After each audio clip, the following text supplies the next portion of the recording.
कई बार आप यदि कोई भी वजन वाला सामान को एकदम से उठाते हैं या फिर कोई भी वजन वाले सामान को झुककर उठाते हैं तो आपके कमर में एकदम से झटका लगता है और दर्द होने लगता है, या फिर आपको झुकने में दिक्कत आने लगती है, पैर में झुनझुनी आने लगती है। तो इससे इंसान थोड़ा-सा डर जाता है। कई लोग ये सोचते हैं कहीं ऐसा तो नहीं है कि कहीं मुझे खुसका चढ़ गया हो, कई लोग देहाती में खुसका बोलते हैं, या हड्डी पे हड्डी या नस पे नस चढ़ गई हो, ऐसा तो नहीं है। कई लोग उसका इलाज कराने के लिए नाई के पास जाते हैं या फिर ऐसे इंसान के पास जाते हैं जिसको इसके बारे में ज़्यादा नॉलेज नहीं होता। कई बार ऐसा होता है कि यदि ऐसे कोई 10 केस उनके पास आए तो एक केस में रिलीफ मिल जाएगा। ठीक है? वीडियो को शुरू करने से पहले मैं आपको इतना क्लियर कर देता हूँ कि यदि आपके शरीर में या फिर कमर में आपको दर्द हो रहा है तो ज़रूरी नहीं है उसका कारण L4 L5 है या फिर नस के दबने के कारण दर्द हो रहा हो। ठीक है? नस कोई छोटी सी चीज़ नहीं होती, नस कमर से लेकर पैरों तक जाती है। नस का ज़रूरी नहीं है आपके जो आपकी रीढ़ की हड्डी से वहीं पे दबाव बने, हो सकता है किसी मांसपेशी के कारण, किसी गठान के कारण वो नस दब रही हो, या ऐसी कोई एक्टिविटी जो जिसके कारण वो नस दब रही हो, वो भी उसका एक कारण हो सकता है। लेकिन क्या होता है जब पेशेंट अपनी एमआरआई कराता है तो उसके अंदर थोड़े से चेंजेस के कारण वो बहुत ही ज़्यादा परेशान हो जाता है, और जिस भी डॉक्टर के पास जाता है वो क्या है उस एमआरआई के हिसाब से ट्रीटमेंट करता है। लेकिन ऐसा नहीं होता। मैंने बहुत से ऐसे पेशेंट देखे हैं जिसके अंदर L4 L5 की समस्या लिखी होती है, लेकिन जो उनका दर्द है उसका कारण कुछ और होता है। ठीक है? तो सबसे पहले आप ये वहम हटा दीजिए, यदि आपको कमर में दर्द हो रहा है या और आपकी एमआरआई के अंदर L4 L5 के अंदर गैप बताया है या फिर पीआईवीडी की शिकायत बताई है, तो उसका जो आपको जो दर्द हो रहा है वो ज़रूरी नहीं वो आपके पीआईवीडी या फिर L4 L5 के कारण हो रहा हो। ठीक है? ये वहम जो होता है लगभग 10 में से 9 लोगों को ये वहम बिल्कुल होता है कि जो भी हमें दर्द हो रहा है वो हमारी नस दबने के कारण होता है। लेकिन ऐसा बिल्कुल भी नहीं है। ये जो दर्द है हमारे जो झुनझुनी है जो कमर से पैरों तक आती है, फूलों से पैरों तक आती है, उसका कारण कहीं न कहीं आपकी मांसपेशियाँ भी हो सकती हैं, आपके लिगामेंट्स भी हो सकते हैं या फिर मांसपेशी की गठान भी हो सकते हैं, जिसको ट्रिगर पॉइंट भी बोला जाता है।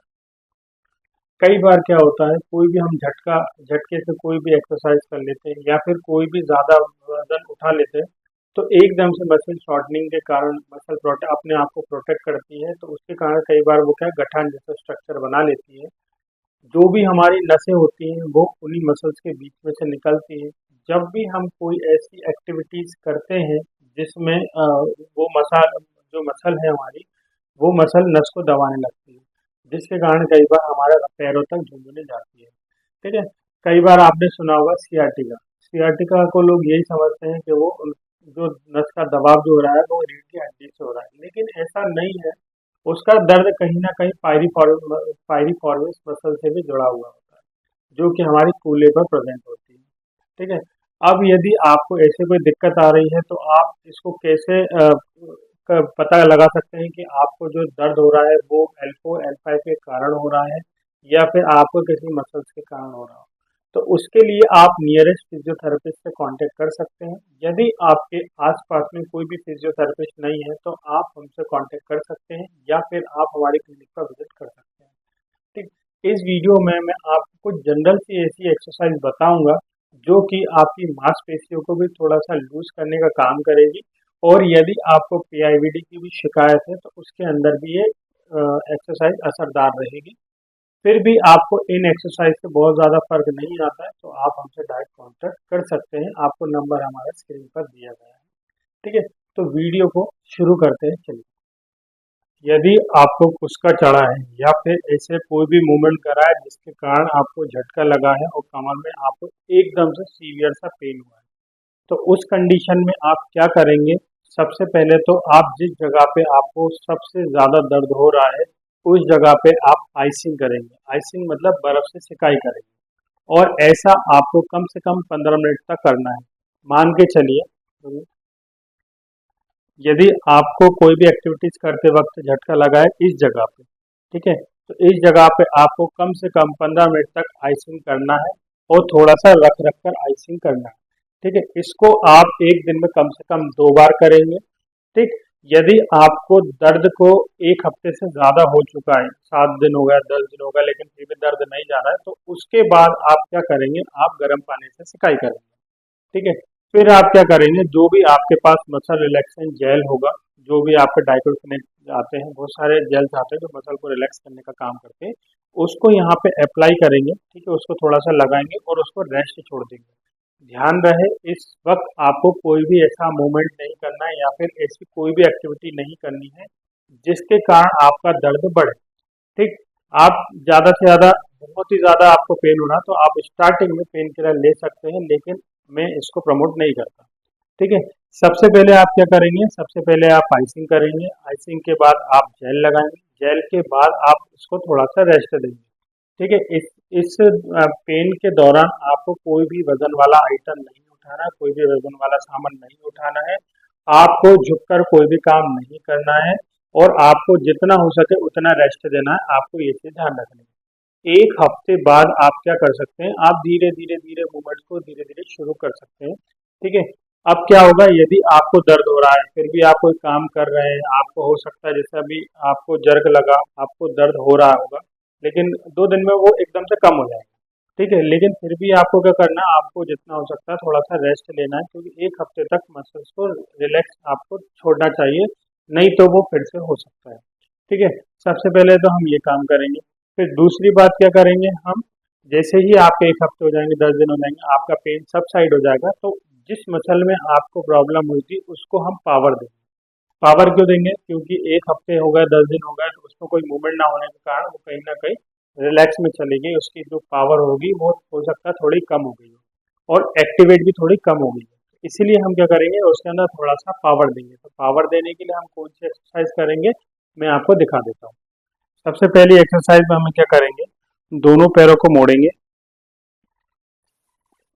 वो पेशेंट से बोलेंगे कमर उठाने को, उठाइए, नीचे लेके जाइए, उठाइए, नीचे लेके जाइए। इसको आपको कम से कम 30 बार करना है। ठीक है। सेकंड एक्सरसाइज में हम क्या करेंगे, सेकंड एक्सरसाइज में कमर उठाइए, इसको रोक के रखिए। इसको सेकंड एक्सरसाइज में कम से कम 30 सेकंड तक आपको रोक के रखना है, और ऐसा आपको कम से कम 10 बार करना है। ठीक है, नीचे लेके जाइए। काउंट कैसे करेंगे आप, 1 2 3 4 5, इस टाइप से काउंट करेंगे। ऐसा नहीं कि आप लगातार बोलने जा रहे हैं 1 2 3 4 5, तो ऐसा नहीं करना है आपको, थोड़ा सा नॉर्मली जो काउंटिंग होती है आपको वो कंटिन्यू करनी है। ठीक है, ये हो गई आपकी 2 एक्सरसाइज। तीसरी एक्सरसाइज में हम क्या करेंगे, पेशेंट को उल्टा लेटाएंगे, उल्टा लेटिए। ठीक है, तीसरी एक्सरसाइज में पेशेंट को हम उल्टा लेटा के हाथ को दोनों पीछे की ओर लेके जाएंगे, यहाँ पे रखिए दोनों हाथ को, और सीने से ऊपर उठने की बोलेंगे। ठीक है, ये वाली एक्सरसाइज कराएंगे। ठीक है, इस एक्सरसाइज को करते वक्त हमें ये ध्यान रखना है कि इनका जो भी लोड है वो हाथ के जस्ट नीचे आएगा, मतलब कमर पे जिस जगह पे हाथ रखा है उस जगह पे इनका लोड आएगा। ठीक है, उठाइए, लोड आ रहा है आपको यहाँ पे। ठीक है, तो ऐसा आपको कम से कम 30 बार करना है, और इसमें भी यदि आप चाहें तो होल्डिंग कर सकते हैं। ठीक। अब चौथी एक्सरसाइज हमारी आती है क्वाड्रिपोड एक्सरसाइज। क्वाड्रिपोड में क्या करेंगे, आप घोड़ा बनिए। ठीक। क्वाड्रिपोड में क्या करेंगे, आप थोड़ा सा आगे आइए, पैर भी आगे आइए। ठीक है, ये आती है हमारी क्वाड्रिपोड एक्सरसाइज। क्वाड्रिपोड में हम क्या करेंगे, पेशेंट को घोड़े की पोजीशन पे लेके आएंगे, और ये जो कमर है इससे इनको पीछे की ओर धकाएंगे, और आगे जो चेस्ट है उसको नीचे की ओर ले जाने को बोलेंगे। ठीक है, पूरा नीचे जाइए, नीचे झुक जाइए पूरा, हाथ को आगे ले आइए और। ठीक है, ये वाली एक्सरसाइज आपको करना है। इसके अंदर हमने क्या करा, एक बार फिर से जाइए वापस, बस रुकिए। यहाँ पे क्या करा हमने, दोनों हाथों को और पैरों को बेड पर अच्छे से प्लेसिंग कर दी है। फिर इसके बाद क्या करेंगे, कमर से हम पीछे की ओर पेशेंट को लेके जाएंगे। ठीक है, इससे उसको क्या होगा, इससे उसके अंदर पीछे जो होगा स्ट्रेच फील होगा। ठीक है, इससे क्या होगा, जो भी आपके लेगामेंट या मांसपेशियां या ऐसा कोई भी चीज, जो कोई भी स्ट्रक्चर जो टाइट हो गया है वो पूरा धीरे धीरे लूज होने लगेगा। ठीक, ये हो गई हमारी पांचवी एक्सरसाइज। सीधे आ जाइए, बस लेट जाइए, सीधे हो जाओ।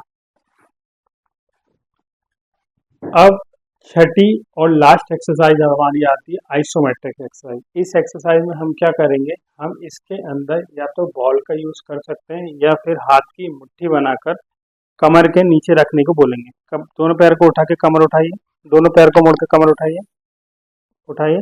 इस मुट्ठी को सीधे हमें कमर पर इस जगह पे रखना है, ठीक है। नीचे रखिए, पैर सीधा कर लीजिए।